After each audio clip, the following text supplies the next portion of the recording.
road, but I envy them on this level that they figured out what's going on with them and they fixed it.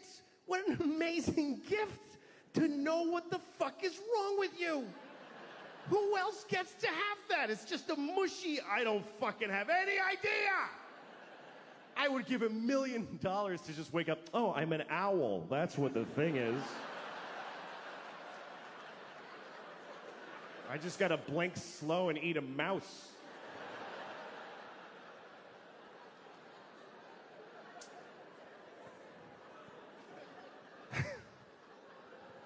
Because life is very confusing. Even I'm 49 years old and I haven't found a cruising altitude to my identity. I'm still fucking confused. I get new feelings and they upset me. I don't like new feelings. I want to know what I like and get it and just die. That's what I want to do at this point. Like, I have a weird relationship with this movie that's on cable sometimes. It's called Magic Mike. You ever seen this movie? Magic Mike. For those of you watching this on video many years from now, Magic Mike was a movie about male strippers starring Matthew McConaughey and Channing Tatum when it was made, from whatever you're watching. But anyway, we had a whole other thing going on. This building's not here anymore. But you're watching it on a dusty thing, and it's all rubble. And you're watching this. I don't know why you're watching this out of everything. But when things were real easy, we made movies like Magic Mike. It's just a nice movie about men who strip. And every time I'm flipping around and it comes on, I always stop. And then I play a little game of chicken with this movie. I stop because it's a good movie. It's well made, directed by Steven Soderbergh, good director. And so I get into it, I get into the story, and then they start stripping. And then I start having all these feelings. My face gets a little hot. At first I just get hostile for no reason. I go, fucking hate.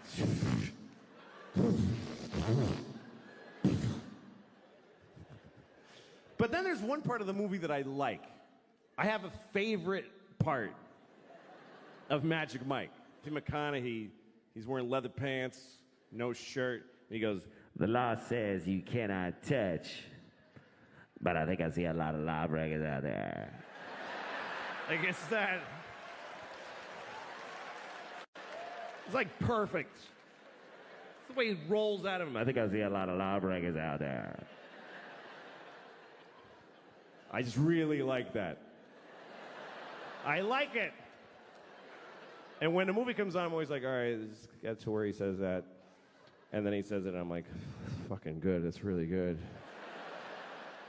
I like it a lot. Here's how much I like it. I don't really do impressions, and I kind of nail that one because I think about it all the time.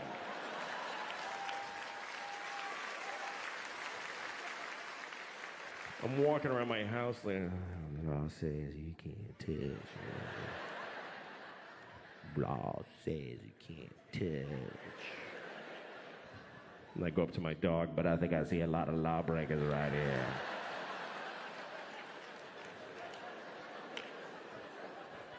I like that part.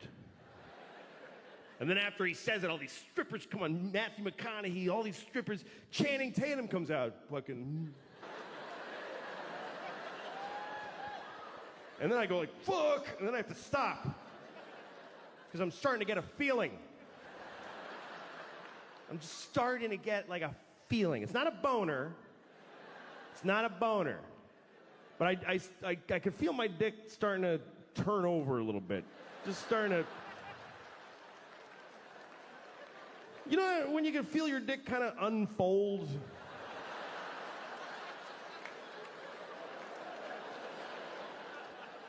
It's like a pool toy that's been blowing up for a while. The wrinkles are starting to come out. It's taking shape. Like...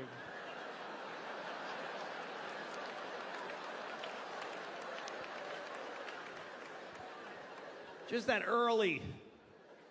My dick's just waking up.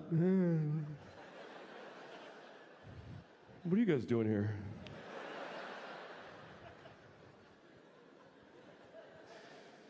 Anyway, I'll never watch the whole movie. I've never seen Magic Mike in its entirety because I don't want to see it.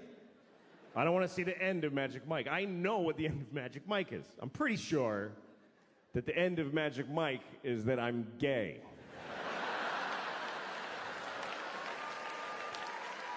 Pretty sure that's how it ends. I don't want to see the ending. I want to stay like this. You know why? Because I'm 49 years old. I don't want to enter the gay community now. This is not the version of me that's going to have an awesome time as the new gay guy. So fuck that. And that's my right, by the way, because that's about me. That is my life. I would never discriminate against another person for being gay. I wouldn't dream of it, but I have every right to oppress and discriminate against my own possible budding homosexuality. That's mine to just violently push down. Like it's a dude I'm trying to make blow me right now.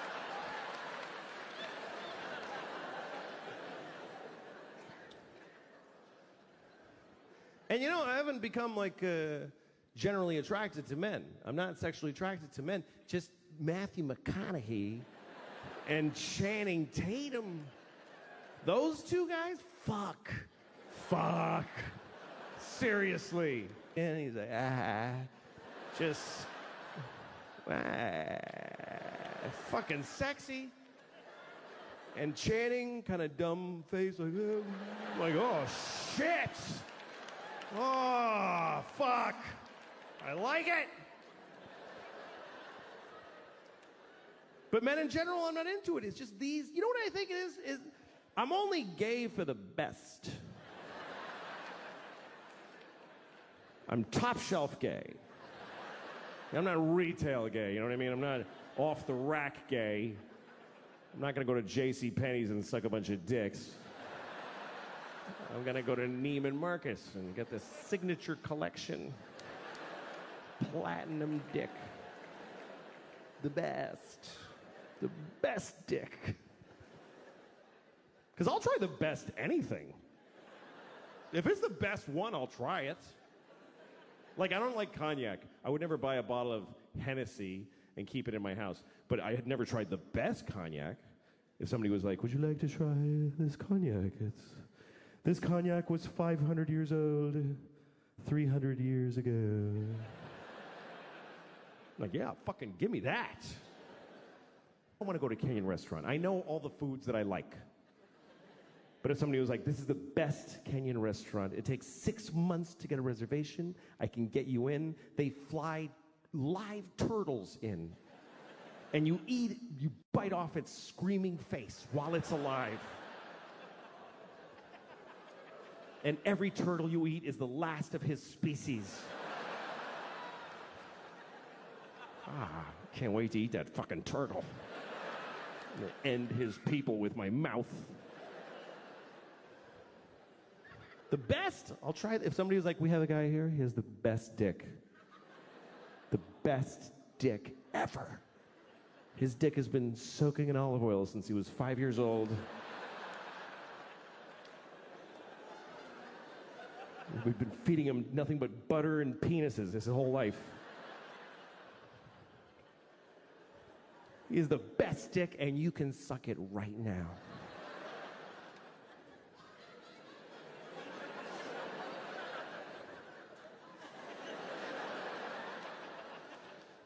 Well, let me see it. Can I see it? Can you take it out? It's my favorite thing now. Fuck, I shouldn't have looked at it. Let's bring it closer. I don't know what I'm going to do, but bring it closer, please.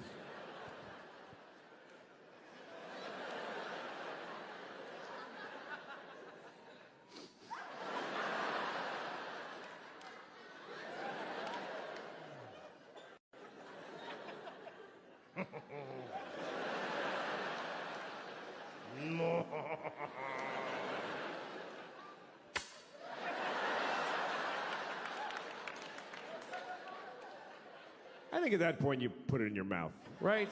If you're looking at the best dick ever and you're not sure you want to suck it, just put it in your mouth. And then decide, just for like 20 seconds. That's a long time. That's 20 seconds. That's a long time to have a dick in your mouth that you're ambivalent about. It's 20 seconds. If you have a dick in your mouth for 20 seconds, you are not deciding. 20 seconds. I'll show you. This is 20 seconds with a dick in your mouth.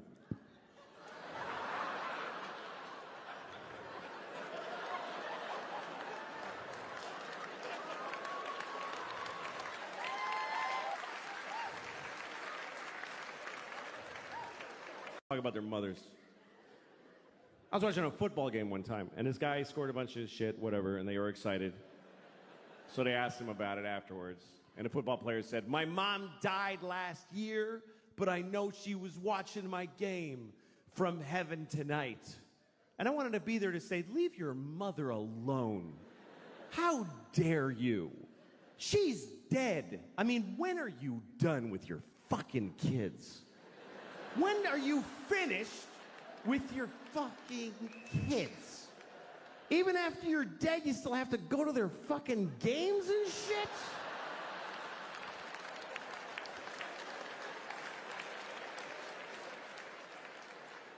Leave your mother alone. She did her job. She raised you and it killed her.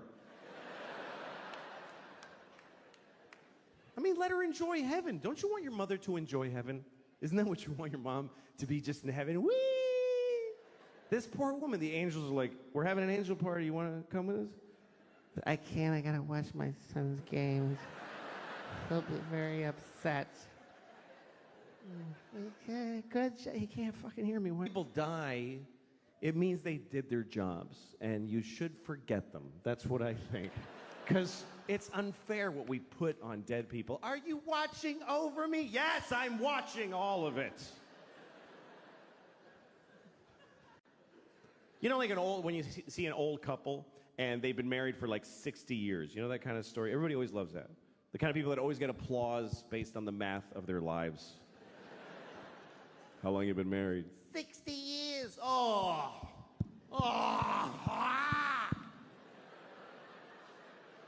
Isn't that automatically wonderful? How do you know? You just know how long it's been. For 60 years, every morning he tells me I'm a piece of shit.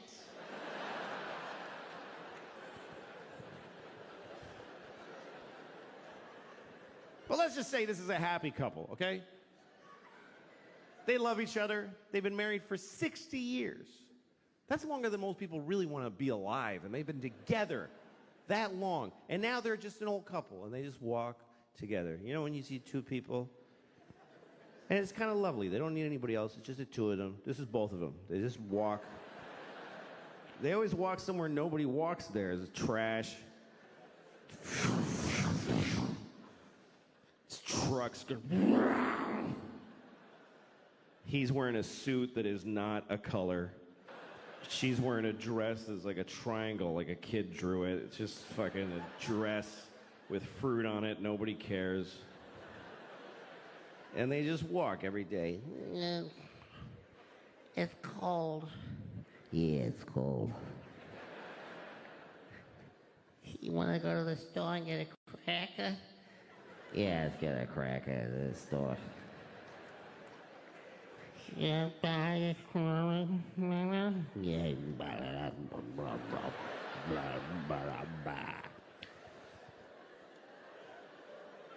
And then one day, usually he dies first.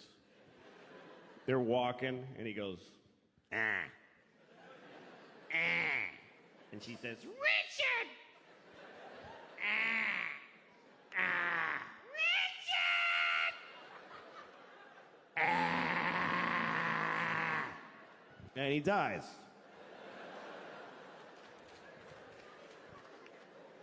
So now it's just her. Just Rose. And she's alone. Now she just stands in their house. Once in a while, somebody goes to get Rose because there's a wedding. Come on, Rose. Enter. Just fucking come on. Come on. Fuck, come on. Fuck. Just want to push her from... She lives 10 more years. 10 years after Richard dies. And then 10 years later now, she's laying in a bed. She's dying. Somebody's there with her on their phone.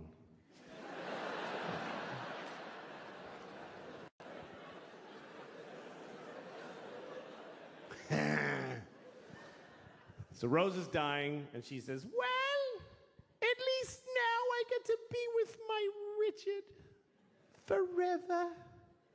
Where'd she get that idea? Where did that come from? I've looked it up. No religion teaches that when you die, you get to ruin heaven for your dead spouse. Why is that fair? Who gets... Richard's been dead for 10 years. He's been in heaven for 10 years. And somebody comes up to him, hey, your wife is coming.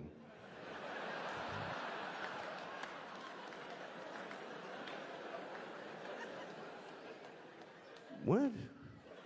Me just now? Yeah, Rose just died. She'll be here in about 20 minutes. They just gotta hose her down and tape the wings on. And then you're gonna be together forever. Wait a minute. Fuck. You said this was heaven. Why is this... I have a girlfriend here now. I don't want to fucking... She's the love of your life. She's not the love of my death, motherfucker.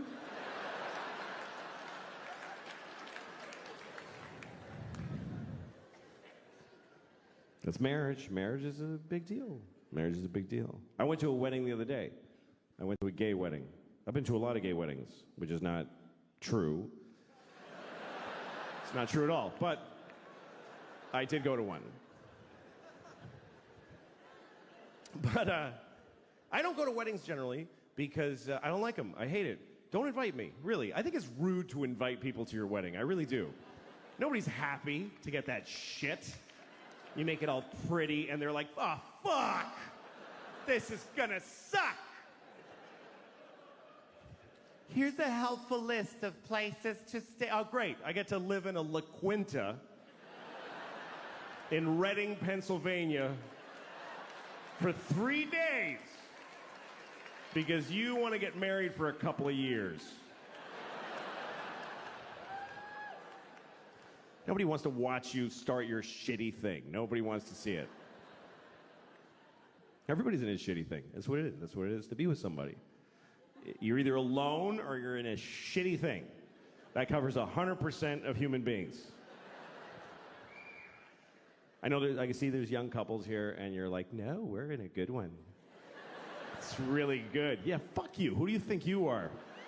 It just didn't get so arrogant. Yeah, I think we figured it out. No, yeah, you're the first ones. Of course it's gonna get shitty. That's part of it. It's like going to a horror movie, and in the first minute, you're like, I think they're all gonna be fine. No, they're all gonna die, and you're gonna hate the person you love right now. It's the way it works. Love plus time minus distance equals hate. That's just the way it goes. I'm not saying don't do it. You should do it. It's the best thing. It's the best part of life, love is. But don't be greedy and expect it to last. Don't be amazed that a butterfly died because you shot it in the face. Just fall in love, make a fucking mess. It goes shitty, you don't realize it till too late, and then you cry a lot and move on. It's the best part of life. It is. I've always loved love. This has always been my favorite part of life, is meeting somebody and going, oh, shit, that person. That's the best feeling. Now, why the fuck would that just, oh, yeah, for years, for our whole lives, just, oh, yeah. That's insane to expect that.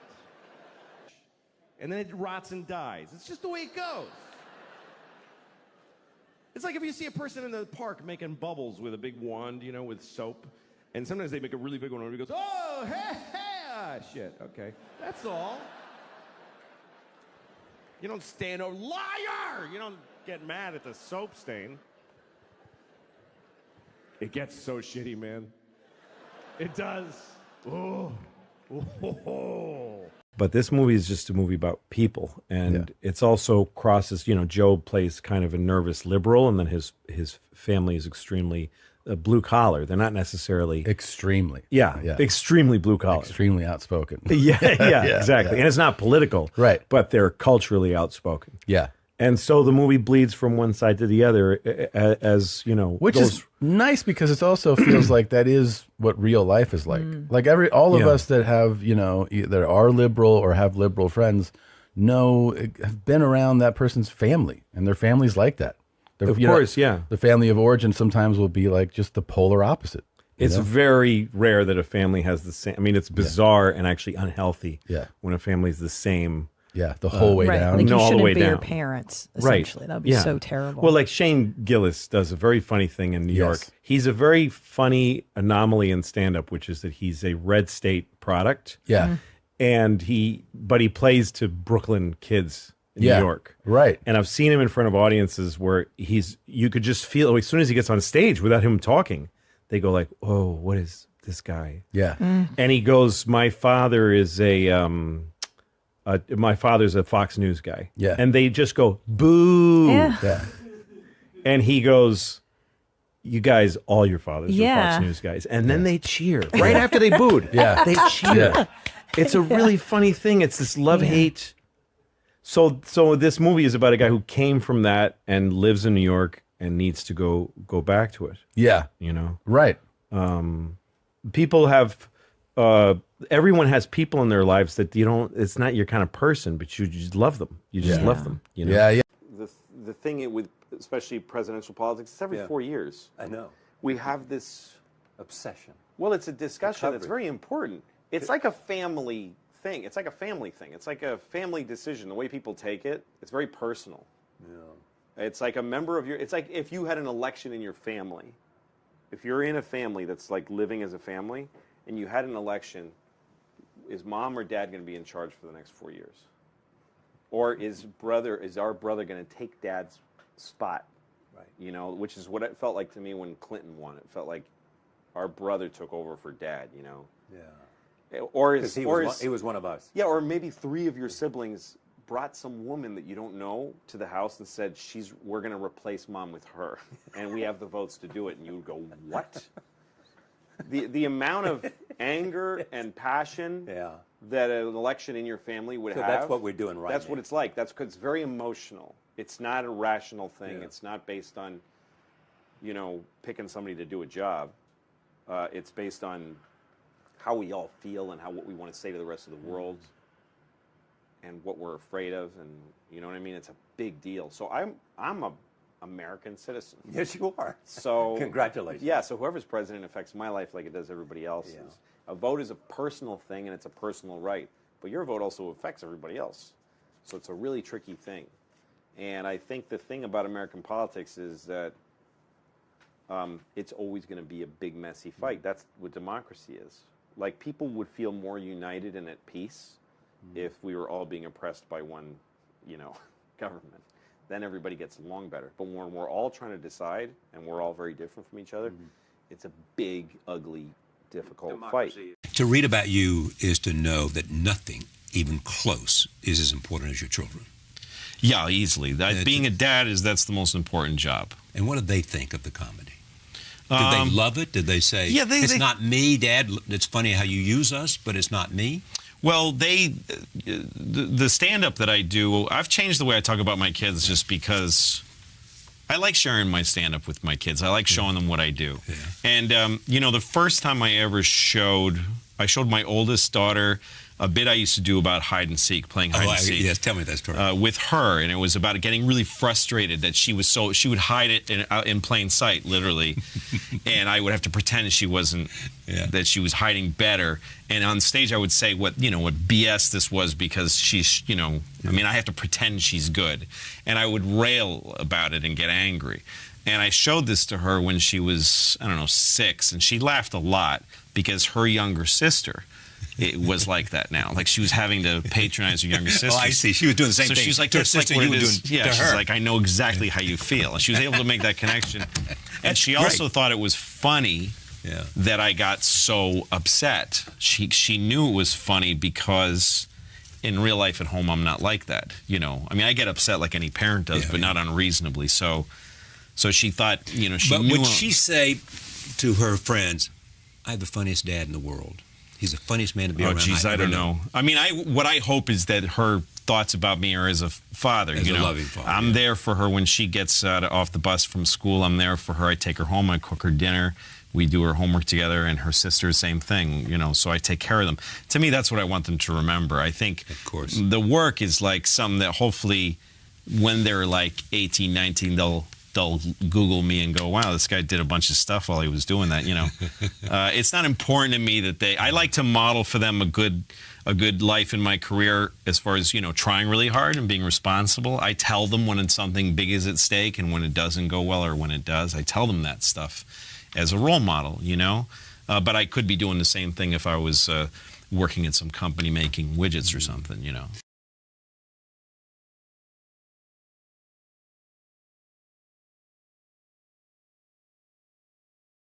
And then I go home to my wife, and it's like coming back from Vietnam. I don't relate to my family anymore. You wouldn't understand. I'm Bruce Dern, fucking taking off my clothes and walking into the ocean. I just fucking can't relate to society. Sell the car, anymore. sell the house, sell the kids. Yeah. Send that letter. Yeah, exactly. That Kurt's letter. Just less and less Colonel able to CK. fucking- Colonel CK. Yeah. Nothing to say to her. Oh, damn. My wife is like fucking a astronaut's wife with a shaky cigarette in her hand. He's fine. We all love him here.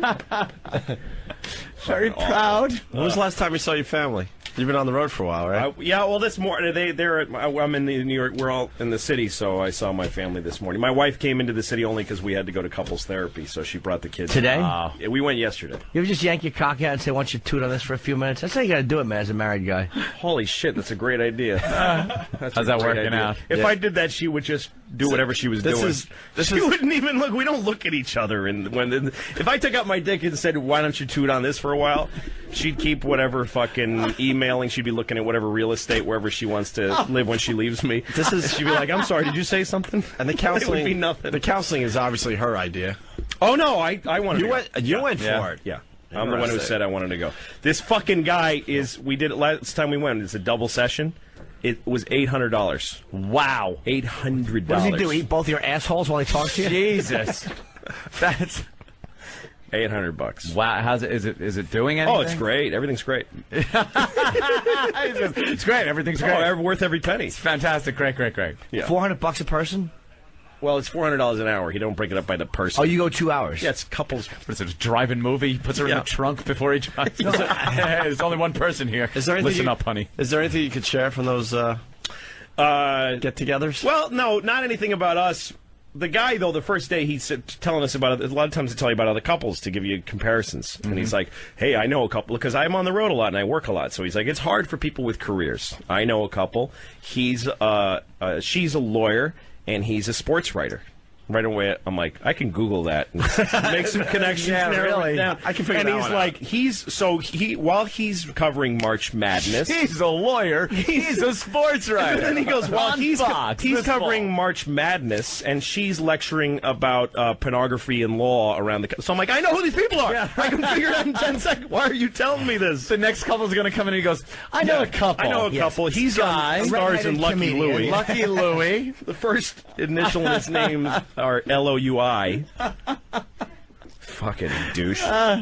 That's got to be something, though. You ever sitting there and listen to like a therapist or something and go like, he doesn't get this at all? Or... No. Well, the thing is, what happens in therapy is you get it. You really say the shit. It's only because my wife, I know she doesn't have XM in the car she's in, that I can say that the other day she said, she pointed at my head and said, I hate him. Oh, at the head. Yeah, at my head. Oh, yeah. So here's the thing. You get in there and you fucking have it out. You say everything. And then you get addicted to that. And you can say, outside of the therapist office, you can say nothing. Like, outside of the therapist office, we're just, like, at home, we're just, like, just bullshit talking about, you know, what did Rosie O'Donnell say today? Like, we can't. But if we start talking about anything real, it gets lightning rodded to what we fucking have said to each other. And if he's not there, we're going to kill each other. Wow. So we can only talk for 1 hour a week. She said, I hate him. And we spend all the other hours of the week in this strange avoidance. If we were in a boxing ring during the week, people would be whistling and throwing paper and do something. And then for that 1 hour, oh yeah, motherfucker, it gets hot in there. I don't. Oh shit! I don't know how far we can take this, but why do you guys hate each other? Or can you discuss that? What did you think when she said, "I hate you"? What did you feel when she said, "I hate you"? I hate you too. Okay. Is it just over time, slowly but surely, the relationship broke down, or is this? Was there? Oh, we got 2 kids. I think it's like this for almost any marriage, except for that we have.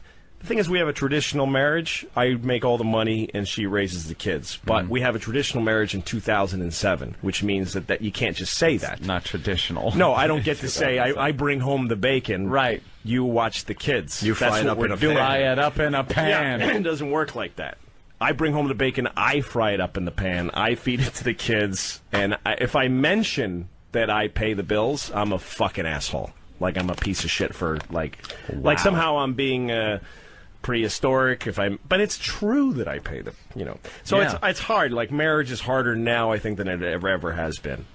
And it's not like this guy, he wrote a book, the guy we're going to, and it's all about how it's hard for marriage now because when the women work. My wife doesn't fucking work. So your theory of your book goes out the fucking window. Yeah. It's hard, but mostly it's because when you have kids, it's hard to fuck anymore, and you also care about your kids far more than you care about your spouse. I don't give a... I mean, my kids are my life now. I really don't give a shit about her. I really don't, because how could I next to my kids? I'm laughing because I'm fucking stunned. It's just like a stunning thing. The honesty. Yeah. The honesty. Well, it's true. If our kids... Look, I've got a lot of history with my wife. And...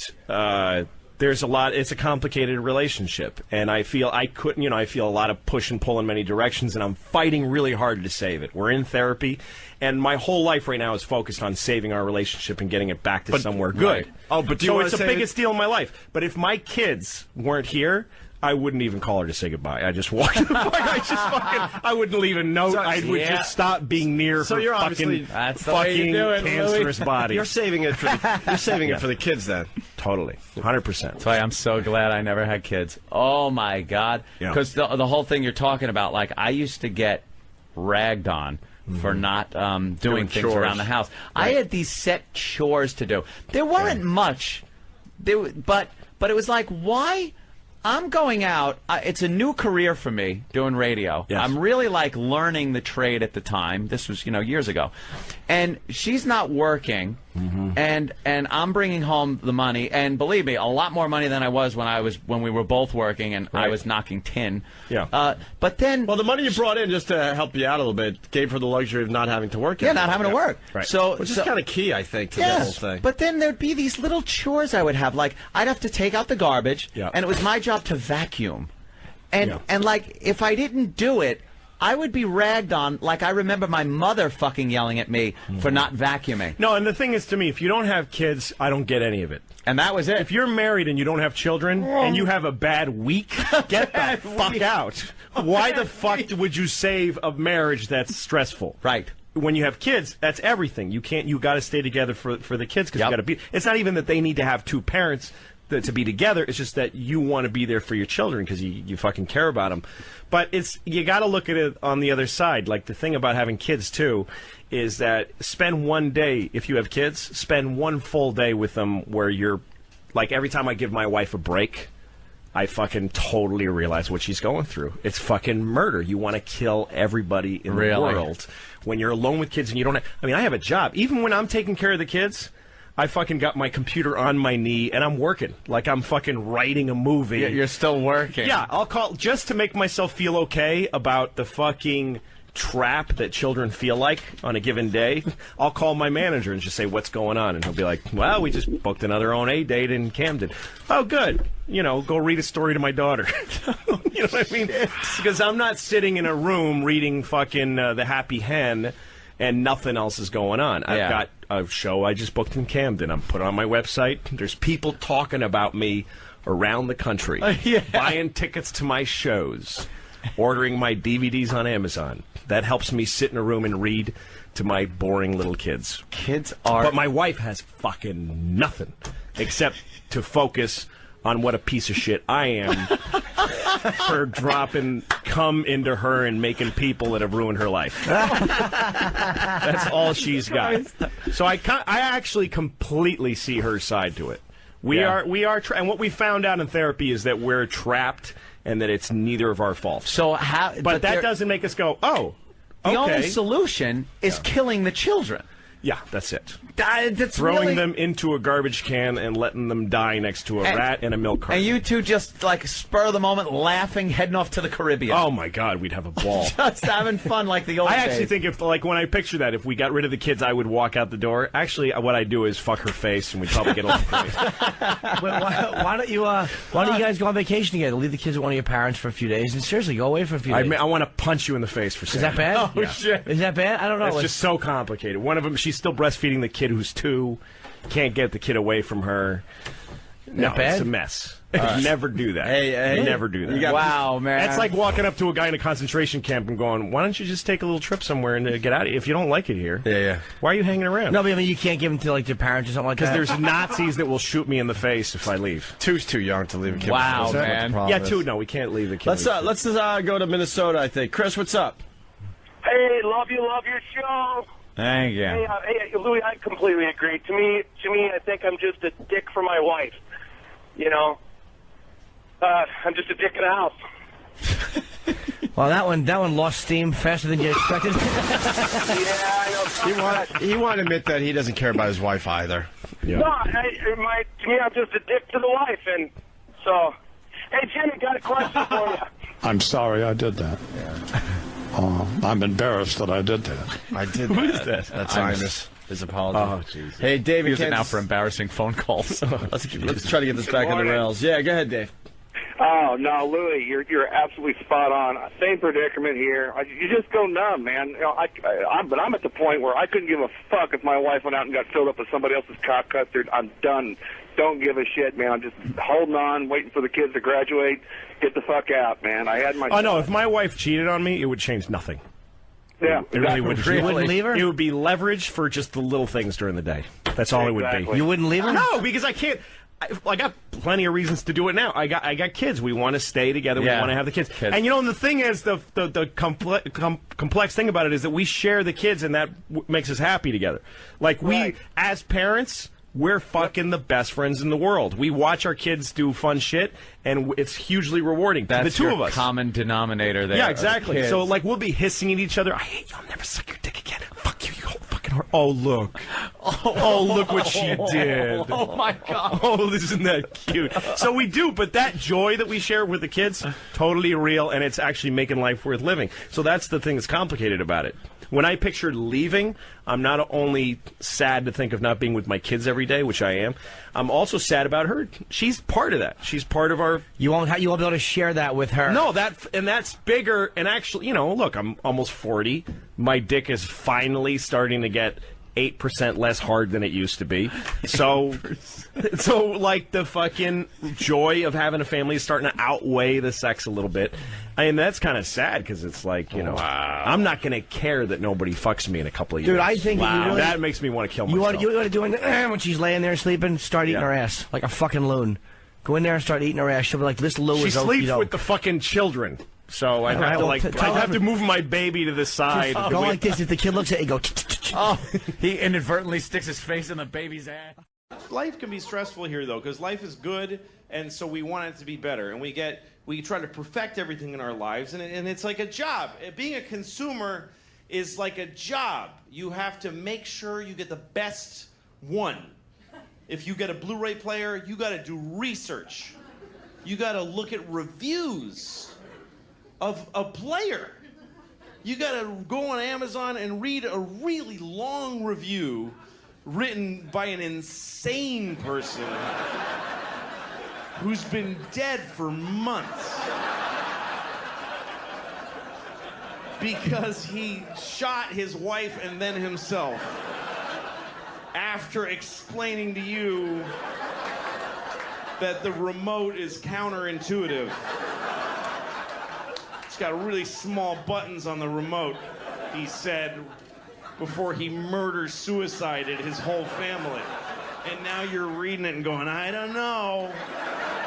I don't know which one to get. I don't know.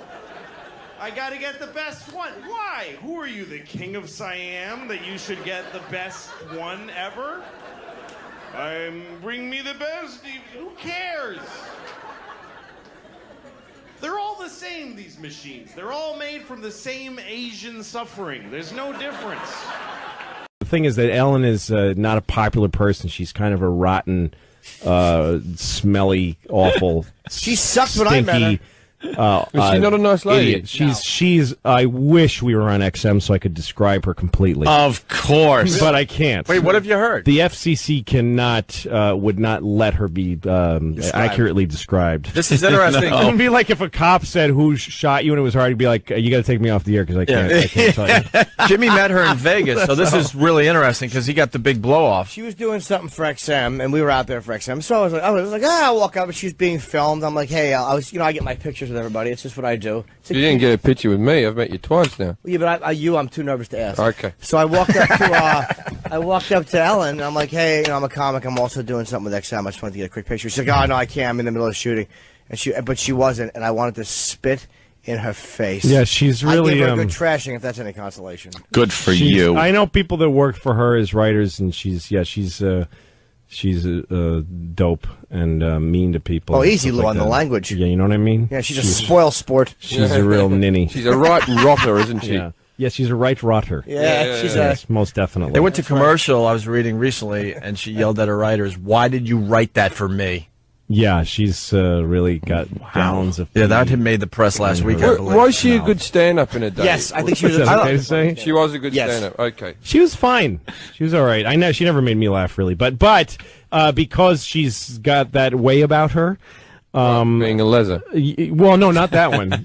Yeah, I don't. Who cares about that? But the fact that she has this sort of MO means that people pile it on. Yeah. So it's like, oh, look at her working. She shouldn't be working. And whatever, that story. You know what? I've had a show where I had writers, and I'd look at them and say, you guys stink, and I hate you. So the stories about how tough she is on the writers, that I take with a grain of salt because I guess there's a natural, you got to crack the whip, and also there's a natural thing where the person who's on camera is taking the hits for bad jokes. But would you do it in front of a live audience? What's that? Would you do it in front of a live audience? Oh, no, never. I think that's what the story was really? about. Yeah, she did a joke and it sucked, and she goes, "Why would you write that for me?" And she was dead serious. Well, I don't know. While they were in break. Yeah, no, she sucks. You had good writers on Lucky Louie, man. Every one of them. It was funny, man. Yeah. I don't know if there is a God. That's all I think you can say, honestly. I mean, you can say there is a God if you believe in it. You could just get to say it because you believe it. You can't argue with somebody's beliefs. I believe in God. Now you don't. Yes. I mean, it's faith. It's not science. It's faith. I envy people who have faith. They wake up in the morning and there he is. They're like, oh, hi. That's so nice that you came again today. He's always there. I don't have that. I wake up and there's nobody. It's just my bad breath and my garlic penis. It used to be at least a boner that all right, let's get going. But it's just so. But I don't think you can say there's no God, because that takes a lot of confidence to say, nope, there's definitely not a God. How do you know? Just because doesn't seem like there's one? So there's not one. How can a human being think that they know that there isn't anything? I mean, you're a human. You can see for 100 yards tops. How could you possibly know? God might be right behind you all the time, just like... I think if there is a God, it's probably not the way they describe him in the Bible. They say he's our father and we're his children. That's a weird story. He's our father, and we're his children. Where is our mother? How could we not? What did he do to our mom? Something happened. Somewhere in heaven there's a porch with a dead lady under it.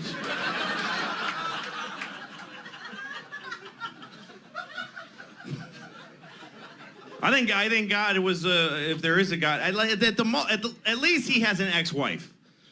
Maybe that's what it is. God's divorced. And we're in hit, like this is our weekend with God. It feels like a long time, but this is just our weekend with Dad. And then he's going to take us to Mom's apartment. And she's going to be sitting there kind of nervous. I made you a cheese sandwich. And we're like, I don't know you. And it feels weird.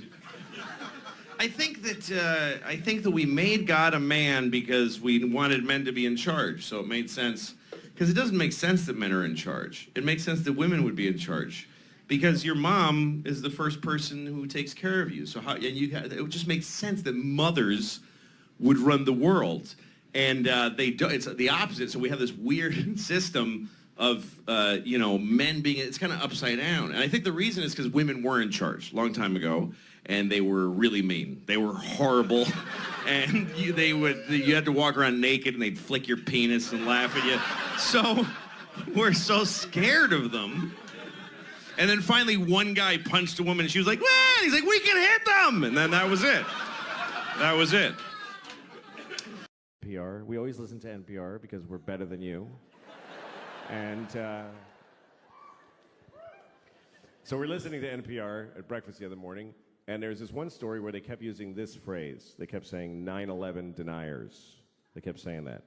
9/11 deniers. And my daughter was like, "What is that?" And I said, "Well, it's a group of people that think September 11th was a conspiracy." And she said, "Oh, I thought they were saying 9/11 deniers."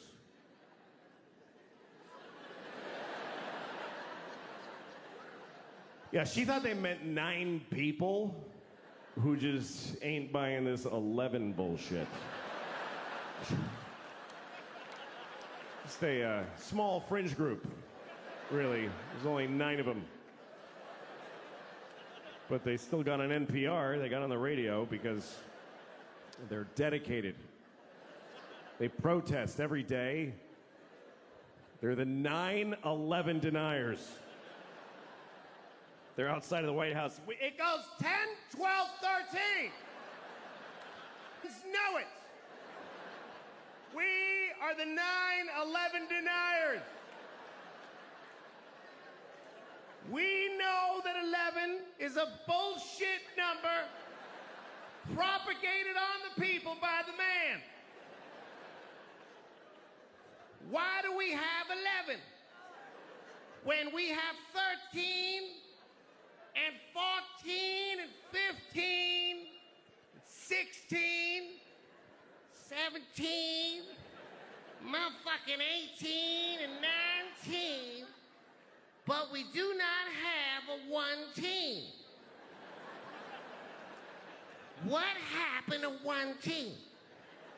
The government took 1 team and replaced it with some bullshit called 11.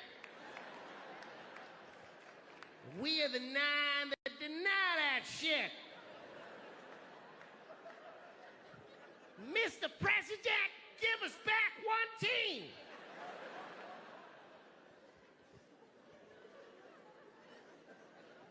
I don't mean to offend any Chinese people with the stereotype, but... That's right, I'm Chinese, motherfuckers. I lived in Shanghai. I'm Chineser than a motherfucker. I'm a chopsticks and whatnot. Ha! All right. I'm sorry. Here's the thing. Stereotypes are harmful. That's the truth. But the voices are funny. And I don't know how to reconcile those two facts. I enjoy doing the voices, but they're offensive. So I do them at home. I used to do them for my kids when they were little. They liked them. They didn't know it was a race thing. They just enjoyed, "Daddy, do the friendly man." "You want me to be the friendly man, little girl?" We love the friendly man. He loves little white girls too. Let's have some scrambled eggs.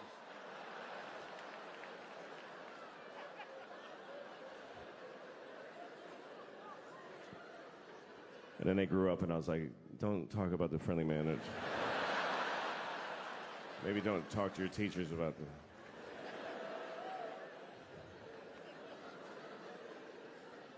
My kids go to public school in New York City, and all right, send your kids there then. Teach them that's what life is like.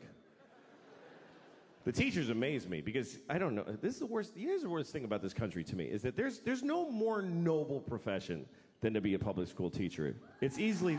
Please don't. You're not gonna like it. You're not gonna like where it's going. I don't recommend clapping at any things. You'll regret it at the end of the thing.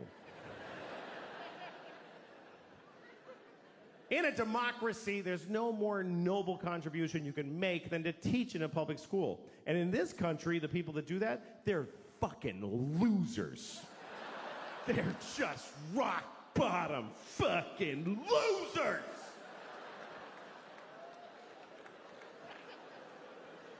And everybody knows it, but they keep doing it. New people are teaching every day, knowing how shitty it is.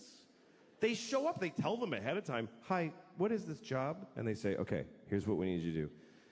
We need you to make children know math. Wow. Do they want to know math? No, they don't want to know it. You need to make them know it against their will while they're exploding sexually and Who are these children? Just whatever kids live near the building.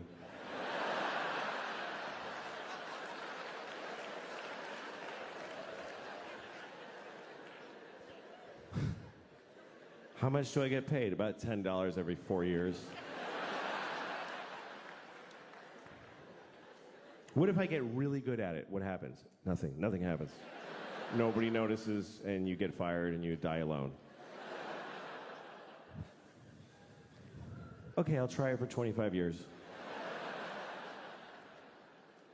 My daughter's learning about Greek mythology, and she was asking me questions about it. She was like, Daddy, who's Achilles' mother? I said, I don't fucking know. Don't ask me that shit. I don't know who Achilles' mother is. Don't yell it out if you know it, please. It's Camp Amputees. Nobody cares what you know. She had a question about Achilles, and it was an interesting question, and I'll tell it to you. But first, the story of Achilles, real quick. Achilles was a baby. He was a Greek baby. And he didn't stay that way, but when he was a Greek baby, his mother, who was a goddess, took him into the river Styx, which is at Hades, the land of the dead. And she dipped him in the water of the river Styx because there was a magical quality to that water that it would make you impervious of any harm. You couldn't be hurt. It was like a shield, right? So she dipped him in that water to protect him. But she held him by the heel. That's the important detail. Held him by the heel, which is an awkward way to hold a baby. By the heel. Try holding a baby by the heel and dipping it in a river. You will never see that baby again. I lost the baby in the water. I was trying to wash him and he fell in the river. I'm sorry, Miss Achilles, I lost your baby. You told me to hold him by the heel. He sleep. Achilles' mother's a Mexican nanny. It's a lesser-known character in the Iliad. Anyway, his mother, she was able to hold on, of course, because she was a goddess. She was the goddess of grip or whatever, I don't know. And she held on, and then he was protected, except on his heel. His heel was not protected, and so that's what we call your Achilles heel, your one vulnerable place. Everybody's got their Achilles heel. Achilles' Achilles heel was his heel. Like literally.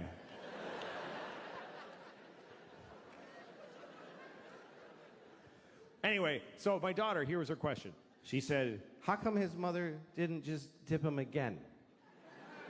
She could have just dipped him one more time with the other leg in there. Did she just like you're like a sign that says one dip per goddess? Did you ever color an Easter egg? It's not that complicated. You dip it, and then you hold it differently and dip it again. Smart kid. I was proud of her. But at the same time, I thought, who the fuck are you to judge this woman? It bothered me. Because here's what the story of Achilles teaches me, is that if you're a parent, it's never enough what you do for these motherfuckers. It's just never enough. It's still gonna be your fault. How much more do you want from a mother? She dipped her kid in magic water and protected 99% of his body. Is any of it up to him? He could have just wore a big shoe and be careful. But he goes out in sandals, fucking flip-flops, and a sword and fights the whole planet. I'm Achilles because my mother dipped me. Finally, somebody got him in the heel, and he's like, Mom!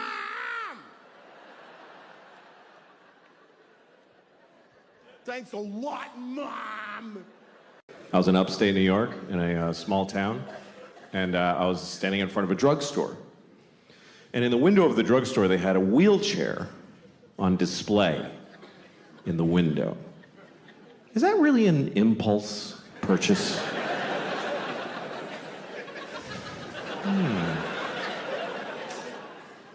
I should get a wheelchair.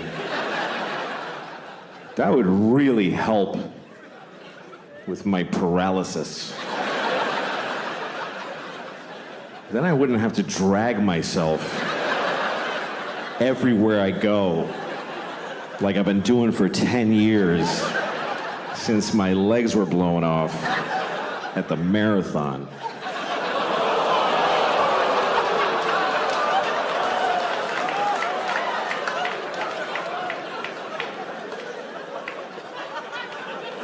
Okay. Bunch of fucking hypocrites, apparently. Because, let me point some out to you. Let me point some out to you, motherfuckers. You were just, like, seconds ago, laughing at a man with no legs crawling on the ground. You're just... And then at the end, you're like, oh, but not those particular legless people. No. We thought you meant just some asshole with a childhood disease who deserves to be laughed at. Not one of those. Now, we're laughing at all legless people equally. However you lost your legs. Ha ha ha. You haven't legs. And we've legs.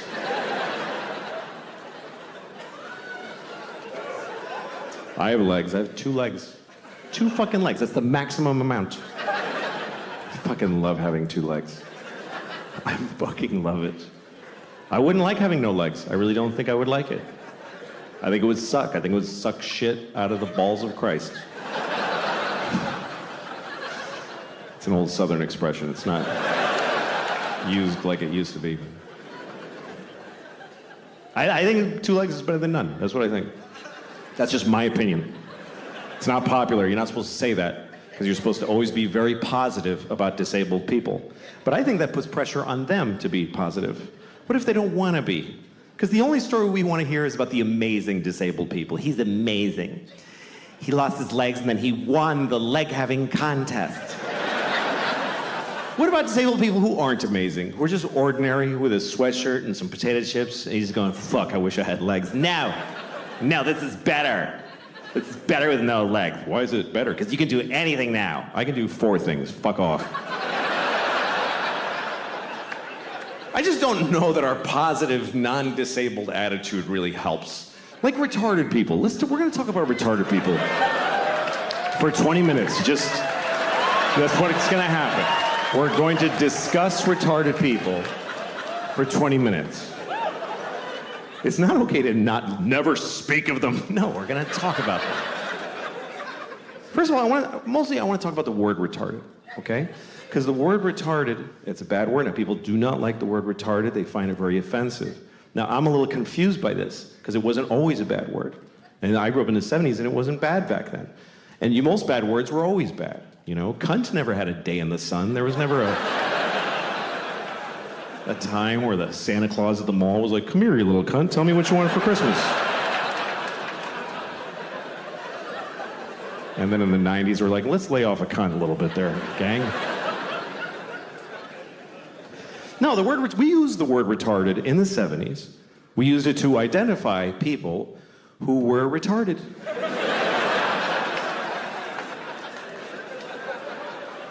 It wasn't controversial. It wasn't like, he's retarded. It was like, he is retarded. This fellow right here is retarded, right? I told you, yes, you're still retarded. He is retarded, everyone. And I grew up in Boston. We didn't say retarded in Boston. We said retarded. He's retarded. God bless him, he's fucking retarded. That's the way we used it. With love. Help the retarded. That's what people said in the 70s. Help the retarded. There was a lady outside the supermarket near my house every Christmas with a bell. She was like, help the retarded. Help the fucking retarded. You gonna tell me she was a bad person? She was helping the retarded. And I feel like we had more of them around back then. I haven't seen one in years. In the 70s, there was a retarded guy in a windbreaker on every street corner. We were using the word, and they were more in our lives. I swear to God, they were more. They were in our culture. There was TV movies about retarded people all the time. Tonight on ABC, a retarded boy's dream. There was one, I remember with Sean Cassidy. I don't know if you remember Sean Cassidy. Some of you too young. But Sean Cassidy, he began his career as a teen pop idol. He was a 13-year-old boy with a very hit song called Da Do Run Run. And he had feathered blonde hair and juicy lips. And he's on the cover of Teen Beat magazine. And everybody liked Sean Cassidy because he was sexy. He's a sexy boy. I thought he was sexy. I thought he was really sexy. I was 6 years old. But I already had inappropriate sex feelings for teenage boys when I was 6. I was an old soul. I was a pedophile when I was 6. I used to go up to teenage boys when I was 6, like, hey, how's it going? That kid's weird, he's got a boner. Anyway. Not anymore, I outgrew it, but no. I'm not sexually attracted to teenage boys. I'm not. But I don't not get it. I mean, I get it. I'm not like, what? Like, you can see it. Like, I was at an airport once, and I'm walking along where people walk in the airport, and there's these chairs facing the aisle, and there's this family sitting there, a mom and a dad and 2 teenage boys, and they're like just both sitting with their phones with their legs. They're wearing like these shorts. One had cut-off shorts, and one had basketball shorts. And they both just had their legs open because they don't give a fuck. Both legs just splayed, and then just smooth, you know, just very. And I saw it. It didn't do anything to me. But I kind of wanted to stop and go, hey, fellas, let's close that shit up, huh? You're not getting me, but I know you're causing a problem for somebody in this airport. Let's close it up. I did not say that. Otherwise, I wouldn't be here.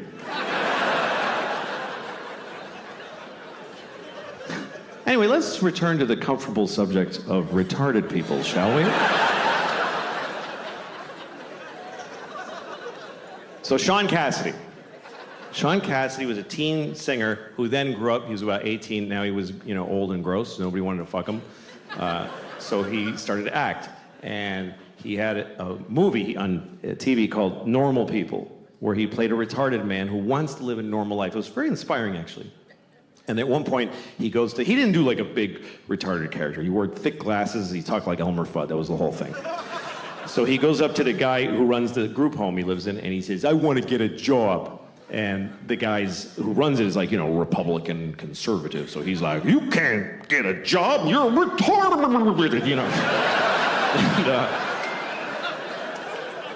And, but then there's a liberal lady who works there, and she says, of course he can get a job.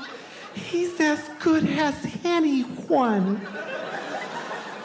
So they let him get a job as an air traffic controller, whatever was available. And then he meets a woman who's also retarded who lives at the group home. He falls in love with her. It's a very nice love story. And he says, we want to get married. And the guy says, she says, but they're in love. So they get married. And then one day he says, we want to have a baby. And the liberal lady says, no fucking way. And they just shut them down right there. And that's the end of the movie.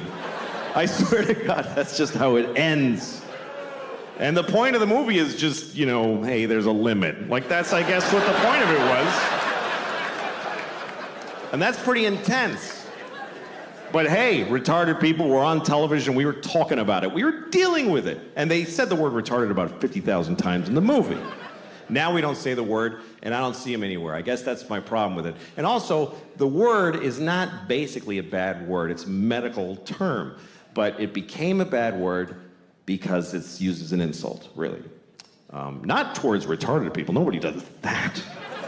Nobody calls retarded people retarded to insult them. What would be the point of that? That would be like going up to a chair and saying, you're a fucking chair. Like, what are you doing?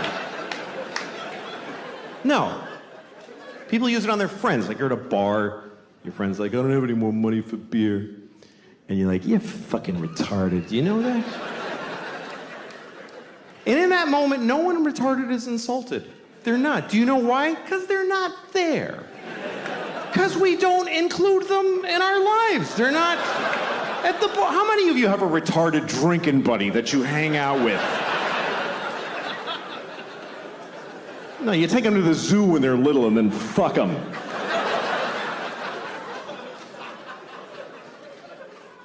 This is what I find confusing about this thing, is that we told many generations of people that they are retarded. We told them that that's what they are, and they lived with it, and they dealt with it. And then we just decided it's a bad word. So did we tell them this? Did we go back to them and explain this to them? Listen, Nelson, I have something to tell you. You're not retarded anymore. You mean I'm cured? No. No. No, we're not even working on it.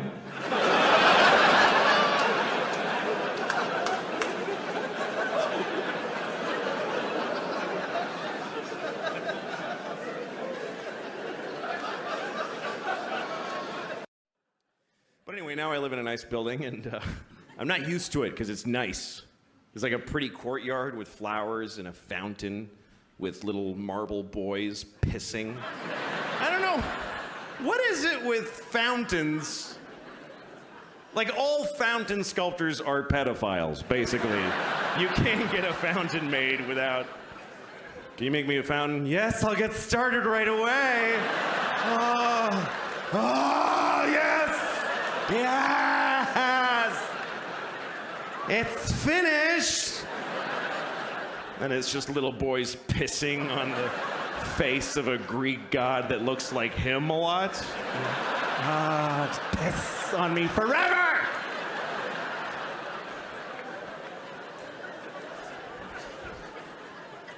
Anyway, there's one of those in the courtyard of my building. And my first week in the building about a year ago, I went down to the courtyard for the first time. And I didn't look too good, you know? It was a Sunday morning. That's my least presentable hour. There's a lot of, just stains, just like, food and me and whatever. And so I'm sitting there. So, shut up. Oh. Anyway, so there I was. I'm sitting on the stone bench of this courtyard and feeling a little out of place. There's these fancy doormen and stuff. And then there's this guy looking at me. I notice he's looking at me from across the courtyard. And he's all spiffy looking. He's got brown shoes and he's looking at me like, I could tell he was thinking I don't live in the building. He thinks I just wandered in off the street and sat in a courtyard. I could tell he's thinking of coming over and dealing with me on his own. And I'm sitting there thinking like, oh, please do that. Yes, please, come on. And I'm trying to look even more gross. And I'm like pulling up my shirt. And then I see him go, oh, no, that's not going to do at all. And he comes over to me. And I'm like, I'm so excited to have this thing.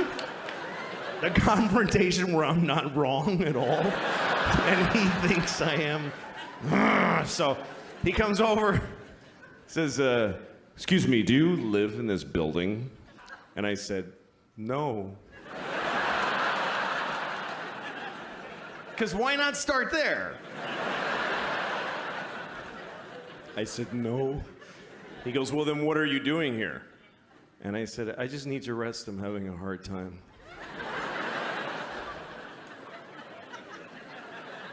He says, this is private property. And I said, well, I don't really believe in that. Just the worst things I could say from his point of view is basically all the things I was saying. And he goes, well, if you don't leave, I'm going to talk to the doorman. I was like, can I just stay like 5 more hours? So he's, no, and he goes over to the doorman. And I see him talking about me to the doorman like this. And then I see the doorman going, oh, no, that guy lives here. That's okay.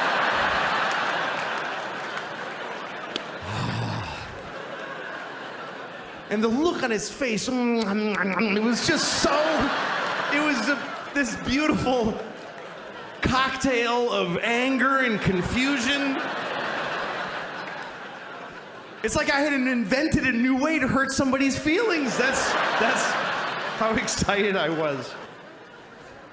He was so angry, he came back. He came back to me. He said, why didn't you tell me that you live here? And I said, because I don't have to tell you anything ever. Right? There are no words that I must say to you.